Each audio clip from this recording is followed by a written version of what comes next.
about fire prevention, fire safety, and even how to support those who have been impacted by fire. We are grateful today for Battalion Chief Forrest, who was able to join us today. And she's at work now, so I know sometimes, it's a challenge, but she did not find it robbery to join us today as we, talk about some of the current events that have happened regarding a fire. And one of the stories that we'll be talking about hit me personally. On New Year's Day, I was up at 4:30 in the morning. I shouldn't have been. I should have been asleep. But just as I was putting my phone on the charger, I got one of them notifications from citizens that there was a two-story fire, on Ashdale Street, which is nearby. And one of my youth council members, I know his parent lives on that block. And so, I said, well, I'll find out what happened tomorrow. I said, prayerfully, everything's okay. But then I couldn't help it. I threw my clothes on and drove down there. And lo and behold, it wasn't even on Ashdale Street. As I parked my car, I noticed that there were numerous fire engines, and they were at a familiar home. And that was the home of Diamond Brown and family. And Diamond Brown is one of our youth council presidents of the past. She's still a teenager, maybe 20. But, certainly being there, was certainly hard to see. But the blessing in that story was that, although she may not have been there at the time, mom, dad, and brother was able to come out. We also know that there are times when that is not the case, such as what took place, in the Fairmount area of Philadelphia in this week. So we're going to be talking about those things today, but these are serious times. But we also take our blessings as they come as well. So again, thank you all for joining us today. All right. Diamond, before we get into the story, I'm going to ask Diamond if you could just introduce yourself. I'm going to ask Battalion Chief, if you can introduce yourself, as well as, Inspector Thomas, and then we'll begin more officially with our show for today. Diamond. As Mr. Washington said, I was a president for the Youth Council about 3 years. I'm a graduate of 2020 from Parkway Northwest High School. I'm planning on definitely going to school soon if all this is resolved. I'm grateful, once again, grateful to have my family with me. Thank you, Diamond. Battalion Chief Lisa Forrest. Good afternoon, BT family. It's good seeing you again. Unfortunately, underneath these terms. Last time I was with the BT family was on some happier terms. And I know that happy days are going to be ahead of us soon. But right now, we're dealing with some trying times. So I am here representing two roles. So yes, I am a battalion chief in the Philadelphia Fire Department.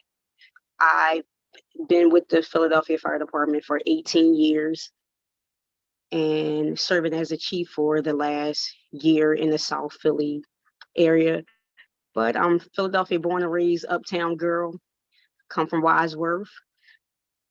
And while I am employed by the Philadelphia Fire Department, I am also the president of Club Alliance Incorporated, which is an organization made up of African-American firefighters, paramedics, and EMTs. So I'm happy to be here.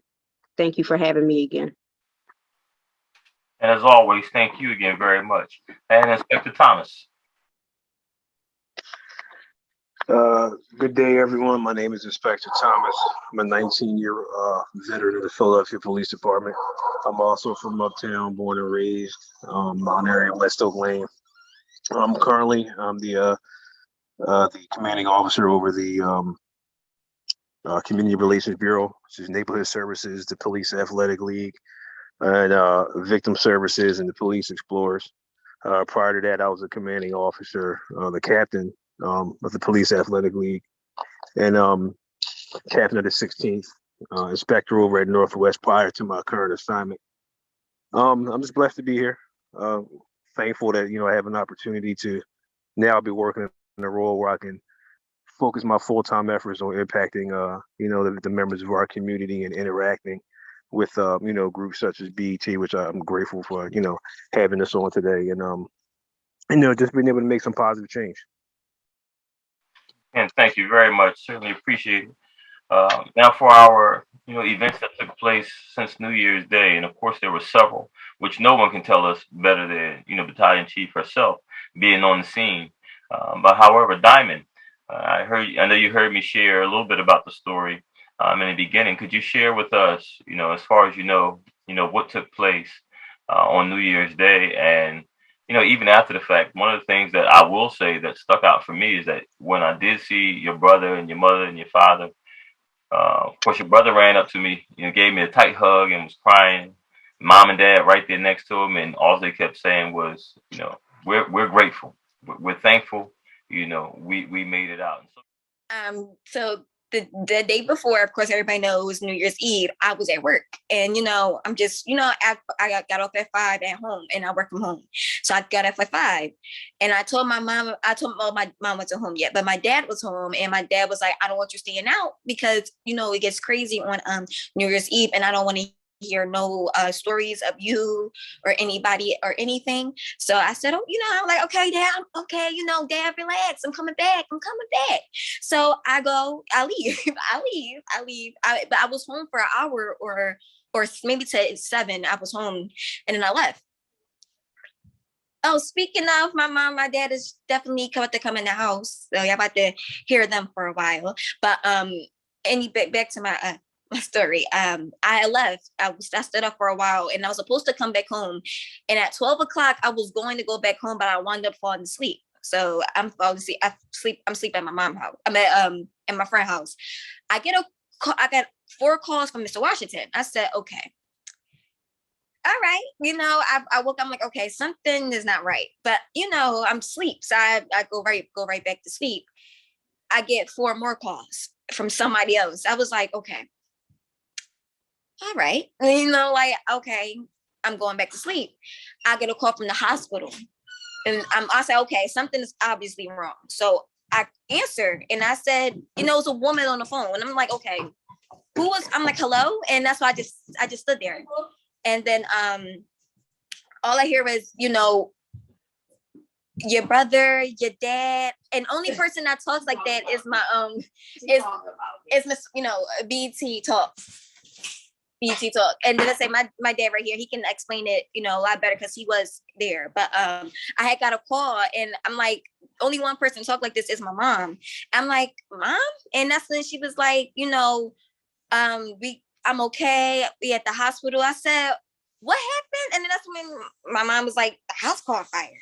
I was like, the house caught on fire. I'm like, how did this happen? And that's when she was just like, I don't know. I said, okay, I'm going to come to the hospital right now. I'm going to the house right now. She was like, no, don't go. Just stay there and I'm call you. I said, all right. I was like, okay. And I got off the phone. I'm just like, and my friend asked me, she was just like, what happened? I said, I think that was my mom. Cause when she called me, I didn't understand who she was. I didn't know who she was. Cause I know my mom's voice and everybody know, your mom's voice. So I was like, when she called me, I'm just like, okay, lady, who is this? And then that's when I'm like, oh, it's my mom.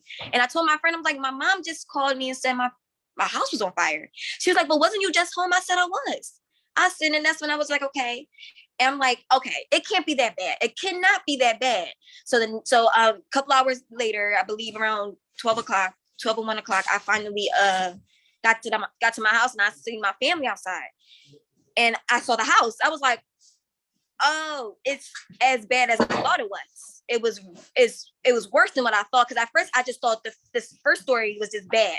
I already knew that the first story is going to be pretty bad. I did not expect for the second floor to be as bad as the first floor. And as worse as I go into my house, my room, even though the whole house is destroyed, my room was the worst room of them all. My room was black. My closet was blown up. It looks like my TV, my mom had RRTVs mounted to the wall. The screen is down. All you can see through the TV is like the insides of it, the skeleton of the TV. My bed is board. It's like you can't even see springs anymore. Or if you do see a spring, you don't see anything else. My dressers, my clothes, everything. It was just like really bad. I got holes in my room, in the whole house, and like holes. But from what I understand, that the firefighters have to knock in holes so they could stop the fire. So the whole house, the back of my house, the deck, because we have a wooden deck. It was bad. It was really bad. So I finally got to talk to my mom, my dad. They told me what happened, how they got out. And if y'all would like to hear them soon, if Mr. Washington, my dad is willing to talk about this too, because he said he actually got my whole family out. He have gotten the whole family out. He told my brother to jump out the window, and if you see the back of my house, our windows is up there. So we have to literally jump down onto the porch and then onto the ground. If y'all see my the back of our house and me and my brother room, and then the front of my house and the top is my mom and my dad room. They have to jump onto another roof and then slide down that roof and slide onto the grass. If y'all see the way my house is, so I'm very, very grateful, and I believe in God. We are a Christian family, so I thank God every day that my dad, even though he's, at his age that he is, he knew exactly what to do, got everybody out in safely. Nobody was burned. It's just that they ingested a lot of the smoke and chemicals that happened that night. But other than that, I'm grateful that they are okay. They are healthy. They are walking. My mom is pulling up food right now. They are okay. And I do think about their trauma, the traumatic that they did go through though. I can hear it in their voice, especially my little brother. He actually a lot, he's homesick. So it's sad. But other than that, everybody's okay. We making, little jokes here and there, but we know it's not funny, it's not really funny. It's just that we all are okay. We all are okay. So yeah. If y'all would like, my dad is here, my brother and my mom, they here too. So they can talk to you about what really actually happened in there, because the house was bad from the inside. If y'all see the pictures, it's really bad. Well, we'll certainly have them come on. I'm glad that they're grateful to do so. What I'll do is share a little bit about one of the other, situations which we've heard about in the news. Maybe a few words from Battalion Chief Forrest, and then we'll go back to them and give them a little bit of time to, even prepare, themselves. So again, thank you very much, Diamond, for sharing. And I know, like you said, it's a serious situation. But you guys are really, really strong, and so we appreciate that. So we'll definitely look forward to hearing from mom and dad, very, very shortly. And in the meantime, before we have them come back on, and before Battalion Chief, Forrest speaks as well, many of you, of course, have already heard about, the tragedy that took place over in Fairmount. And so we're going to share a piece of that with you. So hopefully this will... Family, friends, and members of the Fairmount community came together today to remember the 12 people killed in that duplex fire this week. The fire took the lives of 8 children and 4 adults. Action News' Gray Hall live for us now from the very scene where it happened. Gray, the support really helps during the grieving process.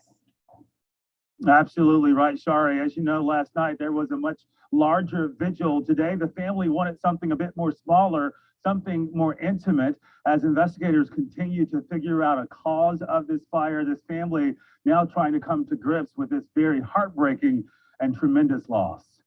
So Lord, as this day goes by, as this day end, oh God, continue to bless us, Lord. Family members of the 12 victims who died in Wednesday morning's house fire in Fairmount held an impromptu vigil for their loved ones. Marquise Robinson says his brother and 5-year-old nephew made it out alive and are now recovering in the hospital. He's strong. He's in there recovering right now. He's trying to wrap his mind around the fact that he just lost his whole family in one shot. 10-year-old Micah Robinson is still trying to process his cousins are gone. Put the crosses so I can pray for them and hope that they made it to God and God can take care of them. 8 children and 4 adults were killed in the fire around 6:40 Wednesday morning in the row house duplex in the 800 block of North 23rd Street.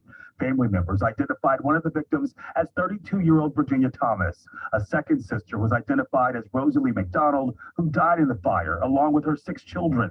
3 boys and 3 girls. All I have is happy thoughts of them. They were so cheerful. Like every time I seen them, they were just like, Omar, just ready to go, always full of life. So that's how we're gonna continue to remember them, full of life and full of energy.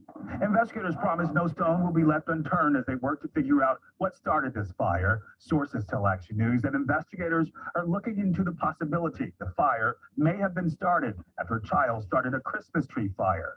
Fire officials say 18 people were living in the upstairs apartment and another 8 lived on the first floor. What I would say to the community is thank you for your prayers. Yeah. Just keep them in prayer for after this, because it's mental. You know, you gotta. He told me he feels like he has to start all over, but I'm trying to give him strength to let him know that he still has support. All right, so back out live, investigators saying that there were smoke detectors, but firefighters saying it's not clear why those smoke detectors were not working. The ATF, of course, now part of this investigation, and we're told it could take days, possibly weeks, before they figure out what caused this fire. Live in Fairmount, Gray Hall, Channel 6, Action News. Battalion Chief Forrest, we know that you experience this almost every day in your line of work. So again, we just want to thank you, first of all, for joining us. Before we hear from, the Brown family again, if you could share, your experience, things that people need to be aware of, and even regarding the situation, people may have questions and thoughts about even what took place in Fairmount, where everyone wasn't as fortunate as the Brown family to make it out alive. What are some of your thoughts, and what are the challenges, and how difficult is it for you to be a first responder, which we really love and appreciate? But let's hear from you. What are your thoughts about this, and what should we be concentrating on and talking to families and young people about? Coincidentally, I went to the Brown family's fire that night. And I know that they probably don't even know that. So I was operating as the safety officer. So my job that night was to ensure the safety of the firefighters as they were operating on that fire scene, making sure that they were being safe on that fire scene.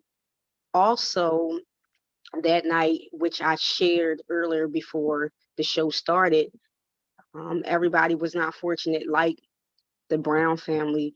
We had 2 fire deaths in the city of Philadelphia that night.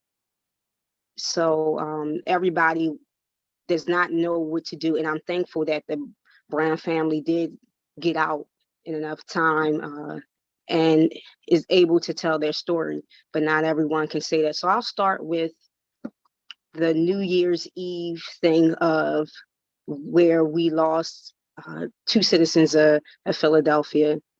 So one of the things is this: we've gotten away from practicing getting out of fires. So one of the things that we do, everybody that went to school know that every month, whether planned or unplanned, that you had fire drills. And you learned how to get out if there's a fire. And you practice. And then also in school, they had that bell that rung. Now, we can't have the bell ring in your house, but the bell in your house is the smoke alarms giving you early detection. So we are telling everyone that is important. It's not an option. It shouldn't be an option of having smoke alarms in your house, and not only having smoke alarms in your house, ensuring that they're working properly. Now we moved into these 10-year detectors. I remember as a young kid, my grandparents, their smoke alarm battery must have stayed dead. And when I would hear the chirp, I thought that was a good sign that it was working. But that actual chirp was telling them that they needed to change the battery.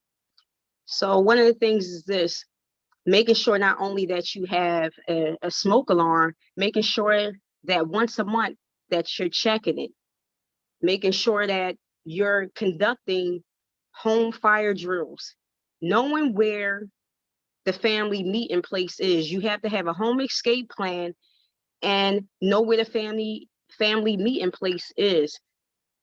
We always have our cell phones connected to us, but In a fire, you may not have that opportunity to get your cell phones. I've been to many jobs where, cell phones get lost in the fire with everything else.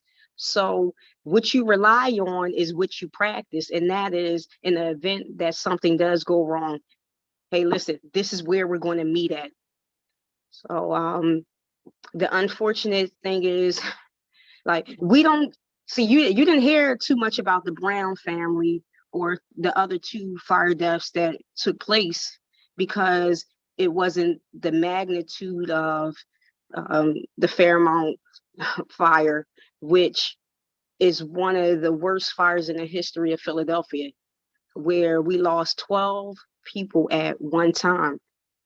And we don't really lose that many people anymore because we practice getting out, we have smoke alarms, and we also educate people on fire, and the dangers of fire.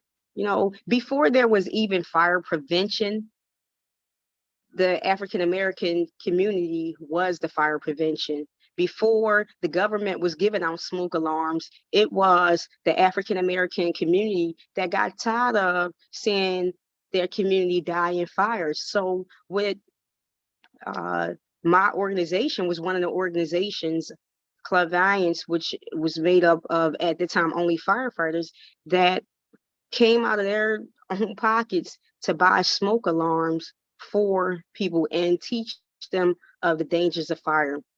One of the other things that I want to point out too is, if your smoke alarm is going off all the time when you're cooking, most likely you may have it in the wrong place. So it's not just good enough to put it up, making sure that you're putting the smoke alarm up in a private area. Every time, like some people say, every time I get in the shower, my smoke alarm goes off.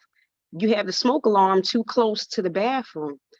So one of the things is, we have to get the word out. Fire is everyone's fight. It's not just firefighters' job to prevent fires. It's all of our jobs. So what I'm doing, like I've been doing before, but more than ever, is talking to as many people as I can. I talked to Mr. Washington earlier, and I said, I'm at work, but I can't miss this opportunity. Like, we have to get the word out. If you don't have a smoke alarm, if you can't afford a smoke alarm, call 311 and tell them you need a smoke alarm. The fire department will come out and install your smoke alarm. You can go to your local firehouses, but in this day and time, no one should be without.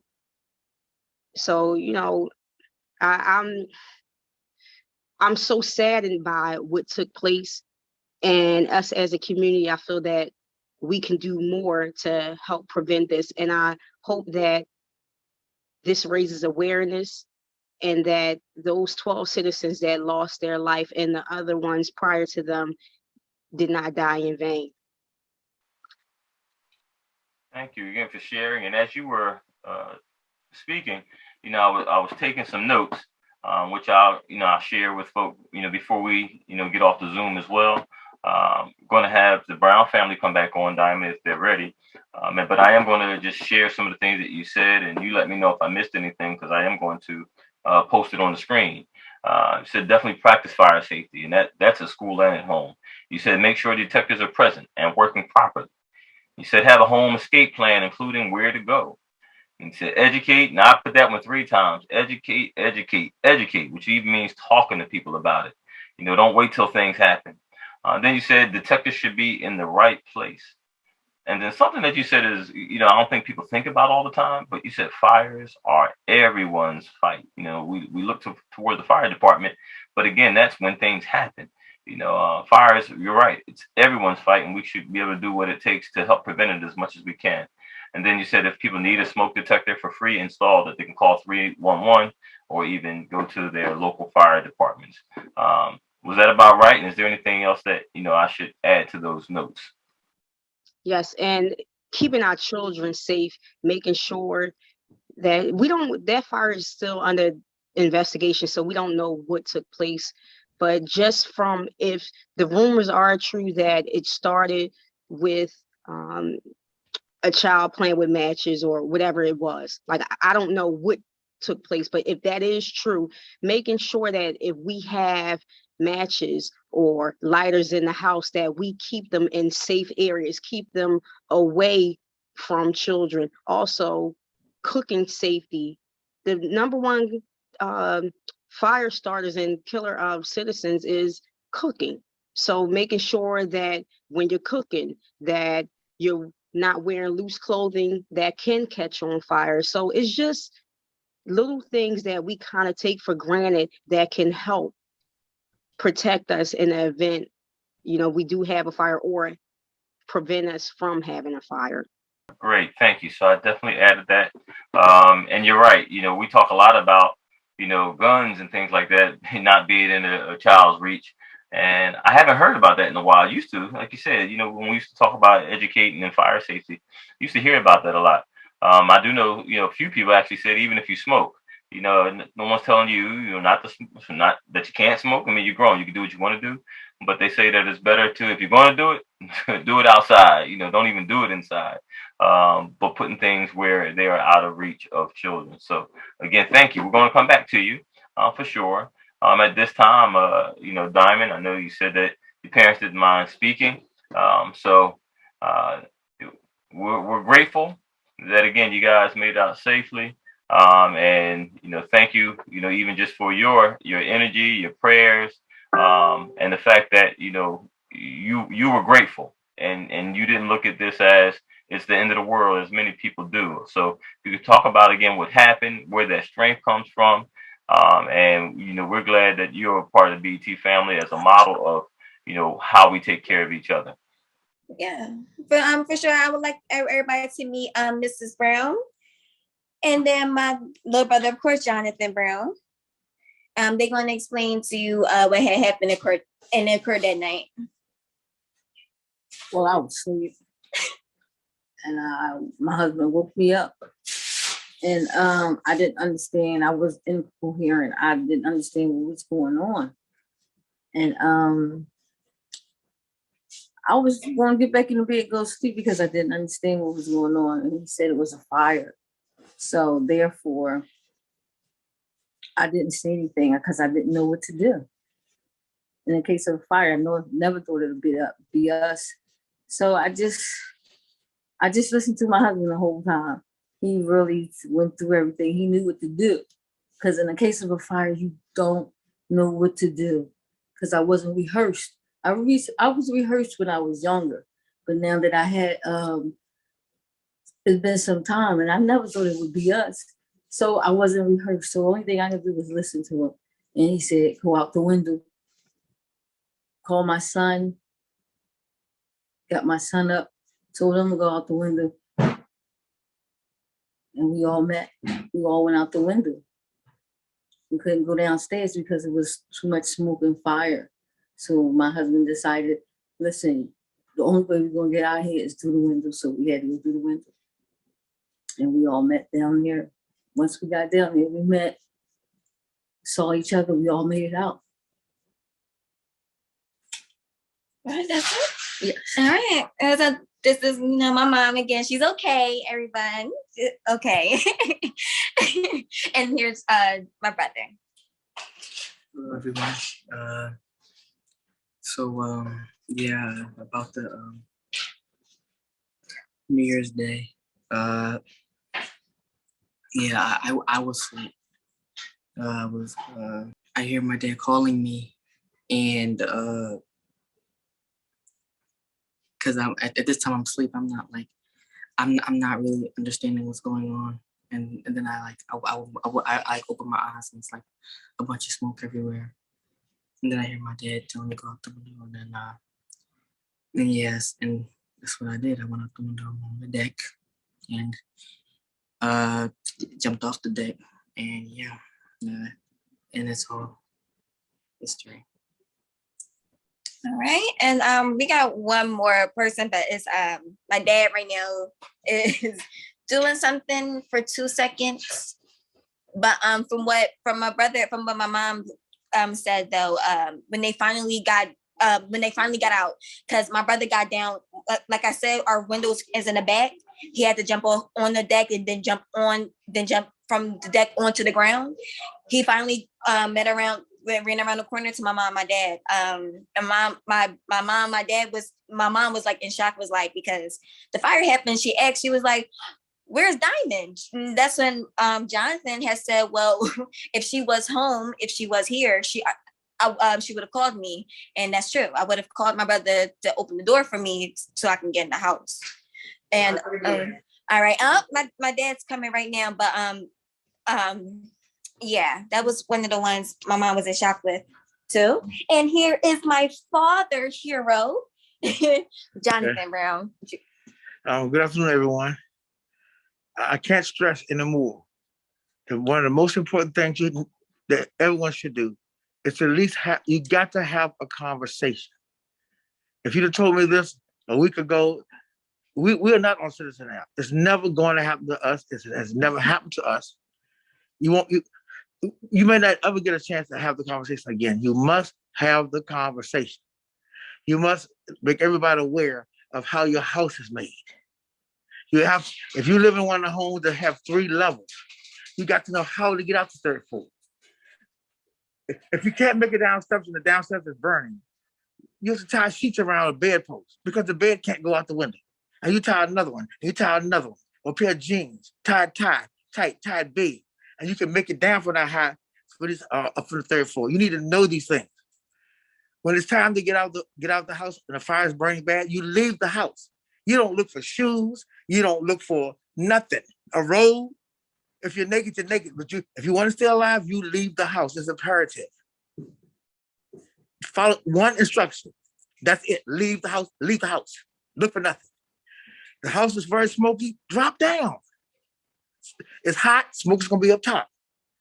But at least if you have the conversation, it will be on the forefront of people's mind. We are having an epidemic of fires now in Philadelphia. For who knows why it's going on, but it's going on. Please have the conversation. You may not get a second chance. Thank you. Can I ask you a question, Mr. Brown? My family. Let me ask you, Mr. Brown, while we have you, where did you get that, that knowledge from? And was it instinctively? Was it something that you learned when you were younger? How did you know what to do? Where did that come from? Believe it or not, I learned this in the 1st or 2nd grade. About how, if you want, like one of these real tall West Philly homes that's 3 stories up, that if you jump, you can get messed up bad. But you got sheets on the bed. That's 2 sheets that you can tie on immediately. It's a big house, so the fire may be coming up from the bottom. You got jeans you can tie together, things that you can tie together in big knots and you can easily come out of there. But if you have never had a conversation before, you may have never thought about that. You jump up a window, you could perfectly, the fire hasn't quite got to you yet, you can perfectly climb out of there, just tie stuff together. Why tie it around a bed post? Because a bed cannot fit through a window. So these are common. Smoke, know how to get down. So I learned this in school, and I've just never forgot it, because I fortunately have had classes that taught about it, and that's why you have the conversation. You won't forget. That night, our house had completely burned, but something awakened me. When I woke up, my son is all the way at the opposite end of the house. I'll holler at him one instruction. Number 1, I called his name to get his attention. I know he's asleep. The first instruction was to let him know what was going on. The house is on fire. Number 2, get out of the window now. Call his name again. He answered. Get out of the window now. No other, don't confuse it. One instruction, because there's no way I could get to him. The house was inflamed. The house was full of ash so thick you could feel like wood particles in it. When that happens, I was supposed to close the door, but I had to know that he heard my voice. Once he asked when he heard my voice, I was already working with my wife. She was so disoriented, she was getting back into the bed. I had to take her with me, get her to the window, open the window, and take her out of the window. Fortunately, we was in bed, we had no clothes on. She had to come out the window just like that if she was to stay alive. I was about to pass out from screaming to my son through the back. There was no time. You don't look for nothing. You get out the window. The neighbors will give you a shoes, a shirt, or something. Get out. Stay alive means get out. You get out. You don't live for nothing. Get out. And that's what I did. I grabbed her like she was, stepped out and pulled her out, and look, and not a scratch on that body. Not from fire. So we everything I'm telling you happened within seconds, like 90 to 120 seconds. As I was giving my son to get instructions to him, and I was doing the same thing to get my wife out of the house. We was doing it at the same time. After that, the hope was gone. So there was no second chance to do it. Get out means get out. And everybody listened. Thank God everybody listened. And I did it. Same for myself. We got out. That's it. That's like we were. We left. And so please remember that. So I'll repeat again, please, parents, have the conversation. You may not get a second chance. The kids of a certain age, you might not be home. They need to understand what to do. It's imperative. Thank you so much. We have a neighbor, I'm pretty sure if you don't know him, his name is Delshawn. His mom lived a couple of doors down from us. Oh.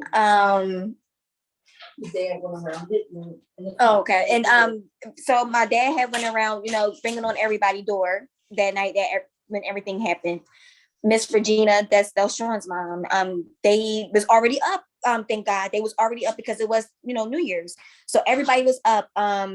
Miss Regina saw my mom, in a suit. So she gave her some clothes. Delshawn gave my brother some clothes too.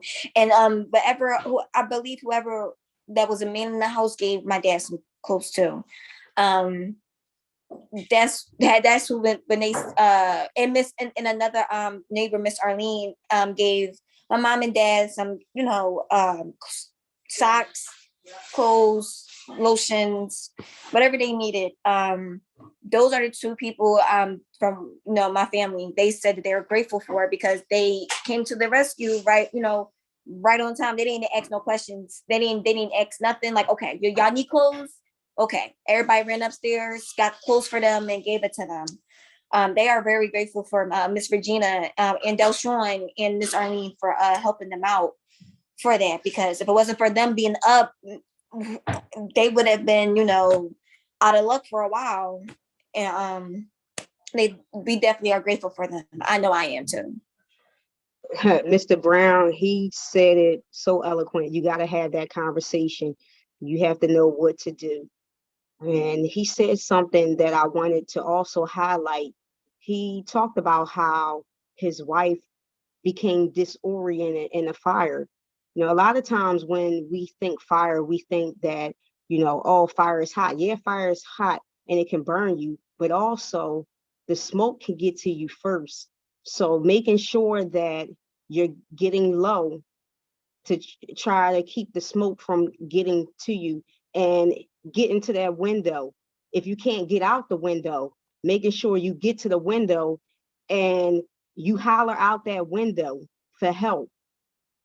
So that's important. And a lot of times, you have that's one of the first things that we do is put ladders to the windows when we do arrive there. So if you're at that window, we're there to take you out if you do have a fire. So I just wanted to point out what Mr. Brown said and reiterating that it's important that if you do experience a fire, that you stay low and that you get to a window and you know your house and know how to get out of your house if you should happen to have a fire. But more importantly is to try to prevent the fire before it happens.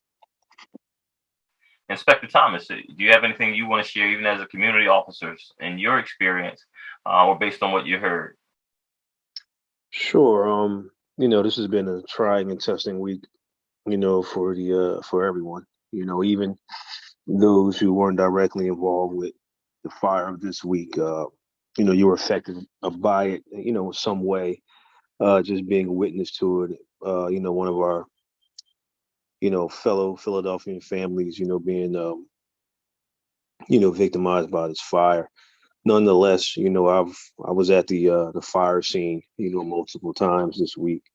Being the head of victim services, I've been in contact with the family. I was there when they were told that their family members, were no longer with us. We've been walking with them, throughout this process, and I go back to, listening to, some of the things that are being said on this call, and then it's real. It's no joke. That fire plan thing is real, and for the most part, I take my hat off to the Philadelphia Fire Department. They're our partners, for the most part, when we, get to these scenes, we're just support, for them to make sure that they can do their jobs in a safe environment. And they do their jobs. I mean, they're one of the finest, departments within this nation. When I think about, the information that came out even after the call about how I believe the fire department was there in 4 minutes, I mean, that's, to me, that was incredible, and I'm just super appreciative, of the job that they do. One of the victims that survived is the family member of one of my coworkers, Derek Wood, who's now the chief of Norristown Police Department. And I had an opportunity to talk to him, at the fire scene and after, everything was taking place, and he also expressed the same sentiment, towards us here. I mean, he's, born and raised Philly, he's just out in Norristown right now, but it's all good. But but it's real, it's no words can really explain, what, the different emotions that I felt this week. And I can only imagine, Diamond and your family, how you felt, as you were, experiencing, that trauma and that tragedy. By the grace of God, you guys made it out safely. And I'm thankful for that you're able to talk to us today about your experiences, and I'm going to go back and I'm going to, the people that I come in contact with, I'm going to tell them the things that I've learned on this call. Make sure you have your detectors, make sure they're not too close to the bathrooms and the kitchens. Make sure you have that fire safety plan. It's, even as a first responder, I've heard the fire safety plan several times.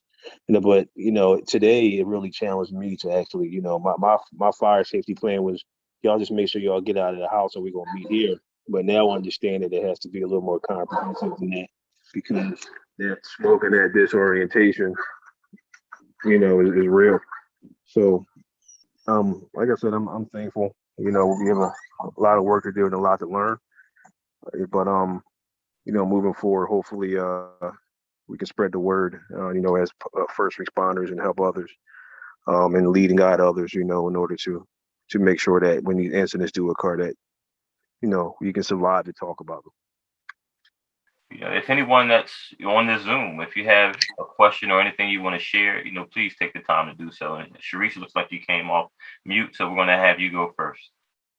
Hi, everybody. I'm Sharice Dandy Miller. I serve on the advisory board for BET. I have a general question, I guess, with regard to whether or not the fire department offers services where someone would come out and help you with developing your plan of exit from your home. Because, I'm in Germantown, where we have really high ceilings and we're really far up off the ground on the second floor. So like in my head, I'm like, okay, getting, maybe one of the ladders that roll out, from the second floor, but, where you have the kids' rooms that are further down the hallway and those kind of things. Is there someone or a service that's offered where someone can actually walk you through the proper plan to have, as opposed to trying to develop one on my own? That is a great question. So we actually have a check sheet that will walk you through it, of how to develop your own plan. But if you need somebody to come out here, it's about safety. So I'll give my information. Like I said, our Club Valiance, the Black firefighters, paramedics, and EMTs, if we gotta come do it, we'll do it. But whatever it takes, I'll make sure I put our information in the chat, because it's about safety. So like, if the fire department does not, the fire department has partners with us, with them, and they have partners in us that can assist you with that. So, and also I want to point out, and I know I'm putting them on the spot, they on it, I told them to jump on. I have some co-workers and friends that are also from the fire department on there. So I want them to also say something if they can, And if there's anything that I missed, I hope that they would chime in and help me out. Good afternoon. This is Deputy Chief Troy Gore. I'm online with you guys. Yes, if you needed someone to come, if you wanted somebody to come and look at your house and put up a smoke alarm or anything else, just let Clairvoyance know, or let Chief Forrest know, or even let me know. And Chief Forrest knows my number. I'll have a fire truck come out there, and we'll have a fire truck come out there and put up a smoke alarm. We'll have a fire truck come out there and give you some advice on recognizing certain hazards in your household that can help you prevent fires. Anything that you need. I don't think that the city puts that information out there enough, but anytime you need any services from the fire department, but anything, we will be at your house, whether it's clairvoyance, whether it's fire prevention, or whether it's just a fire truck, your neighborhood fire truck coming to your house. You contact us and we'll make sure that you get the resources that you need. Thank you. Appreciate that. Because, I have plenty of knowledge from school and, different places that I've been, but it's different when it's in your own home. And it's like, oh, okay, well, yeah, run out the door. But if the door is not accessible and those kind of things where it's not per se a natural thought pattern that, like you said, having that conversation is going to be important for, our safety. No problem. And if you need someone at the schools and the churches, whatever, we will get somebody out there. There's always someone available that will come out and give you the education that you guys need. Whether it's clairvoyance, whether it's the Philadelphia Fire Department, whether it's your neighborhood firehouse, we will get somebody out there. Thank you. Is there another person that wanted to share? Hello, can you hear me? Yes. Okay, hi, my name is Stacy Carter. I'm also a firefighter with the Philadelphia Fire Department. Again, I'm willing to, if anyone needs any help with fire smoke detector installations or coming up with a plan, I'm available as well. You can just get in contact with Clairvoyance and they can reach out to me. I'm definitely available if need be as well. Thank you very much. Anyone else had a question or wanted to share? I was just recommending too, since because all the ideas and everything are good and necessary. I was wondering, because up in the Poconos, they used to do this thing where they would come to communities, the suburban and any other communities, and they would come and they would teach you how to install smoke detectors, and they would give you free kits to take home to your parents, and you could call the number and they would install it in as well. They started young, but they also did in high school and also for the community as well. I was just wondering, do we have that sort of thing involvement in Philadelphia, as well as the northwest side as well, like the Mount Airy area, the Germantown area, Kensington, etc. Yes, we do. We actually do. If you contact 311, you can do it online at Philly 311, or if you can call 311 and give the address, it'll come straight to the fire department and we'll have your address, and we'll come up and put smoke alarms up. And we're going to, through Clairvoyance, we're going to push the fire department to be more active in doing it. And I believe Stacy and Chief Forrest is also going to push them that when we install smoke alarms in your household, we're going to be probably dropping off some literature for, to teach you about fire prevention also. And also, I challenge everybody that's on this call to survey their neighborhood, survey the blocks, talk to your neighborhood block captains and have them survey their blocks. And ask anybody that's on your block, your church, your masjid, your community center, your children's football team, if they live in Philadelphia, ask everyone, do you have smoke alarms? And if they don't have smoke alarms, have them contact us, and we'll make sure that it'll come up that we'll get it installed. If they go about 2 to 3 weeks and no one has came out after they call 311, that's when you'll contact uh, Stacy or Chief Forrest or me, and we'll call that company and tell them to do their job. That when I say company, I mean that firehouse that's in your neighborhood. Yeah, thank you. So just a couple of announcements, because we always, share, some announcements from BET, and then we're going to close with, the piece that I shared regarding community. How important is community when it comes to situations like this? All right, on today, some of the notes, some of the things that came out of it. Make sure your detectives are present and working properly. Have a home escape plan, including where to go. Practice at school. If you're listening and you're an educator or an administrator, please make sure that it's not just about the fire drill. It's about having understanding, which also means to educate about fire safety and prevention. Detectives should be in the right place. You heard Battalion Chief Forrest say that if it's too close to the bathroom, that might not be too good either. So make sure you have an idea where they should be. And that fires are everyone's fight, not just the fire department. Call 311 to get a smoke detector for free and installed, but also call 311 for questions, or if you maybe want someone to come out, they can also assist with that as well. Keep our children safe at home. All right, making sure that the lighters and things like that are out of the reach of children. Cooking safety, practice that. Look it up, read it. Everything's on YouTube. How can we be safe while we're cooking? Have the conversation with the family. Know your house. Many of us, we don't even know our own home sometimes. Where are those escape plans? And if you happen to be in a situation of a fire, get low, and that you can become disoriented, as Miss Brown shared. Hey, I woke up, was disoriented, was ready to go back to sleep. All right, so understanding that these things can happen. But even as Mr. Brown said, one of the things that was very helpful is that they listen. So if someone's giving you instruction and they know what they're doing, just listen. Ask questions later because you may not have a second chance. Get to a window. Get out a window. Leave everything. I don't care if you just bought the PS5. You got the new iPhone 13. Those things are not important. In fact, if I'm not mistaken, the Brown family left all their phones in there and got out safely. Again, you may not have that second chance. And then we know that we just heard, survey your neighborhood. Talk to the people in your neighborhood. Inquire about smoke alarms, which again goes back to educating and making sure people are aware. A couple of things. I'm not going to go in any particular order, but want to highlight one of our BET family members as well. Many of you know Michael Woodard, who was on American Idol and was in the top 5.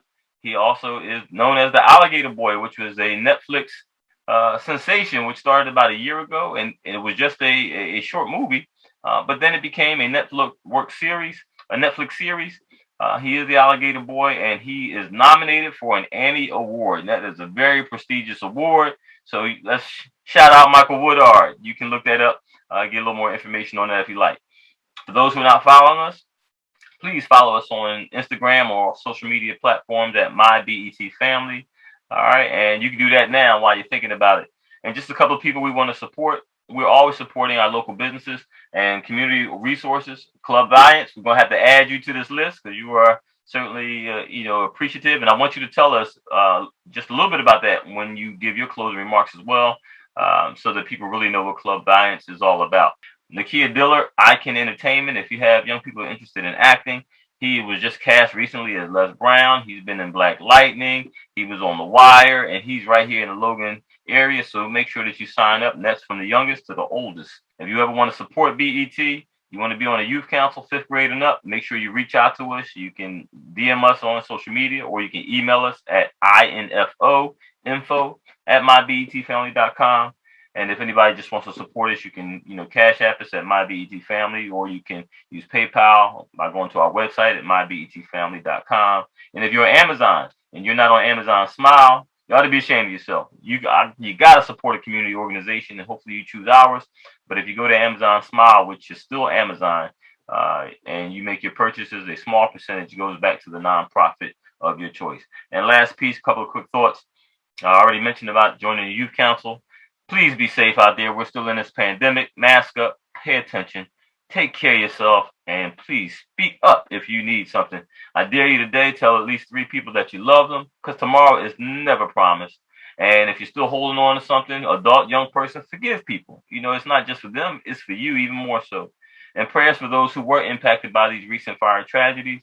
And we had someone who wanted to come on the Zoom today, but they told me they had to go support a family member who, they lost another fireman, Mr. Mark Patterson. So our prayers certainly go out to the family of fireman Mark Patterson, who recently lost his life as well. And we always tell people, to have a great day on purpose and with purpose in spite of. So as we close out, Inspector Thomas, Battalion Chief Forrest, the Brown family, community. How important is community when it comes to things like this? And what are some things that people can do, and the Brown family specifically? Is there anything we can do to continue to support you? We'll start with the Brown family, and then we'll close out with Inspector Thomas and Battalion Chief Forrest. Or any type of support that you have that you can give us, that will be greatly appreciated. This community is just about coming together, communicating and supporting each other, before tragedies occur, and if we can get back to doing those things, to being these close-knit communities, and just supporting each other, and encouraging each other, especially if you go over a friend's house, you're over there eating dinner, you're like, wait a minute, you guys don't have any smoke detectors, maybe that's just the beginning of the conversation, that we can begin to have, but it has to start somewhere, and I know it's cliche, but prevention is key.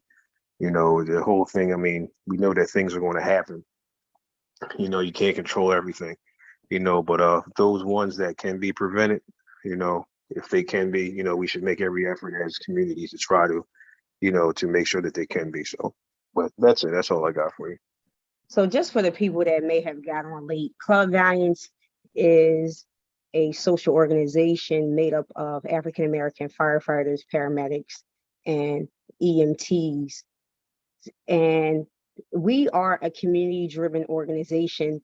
The organization came about with the mission of taking care of the community, whether it's, fire safety. We were the first ones to put up smoke alarms in people's houses.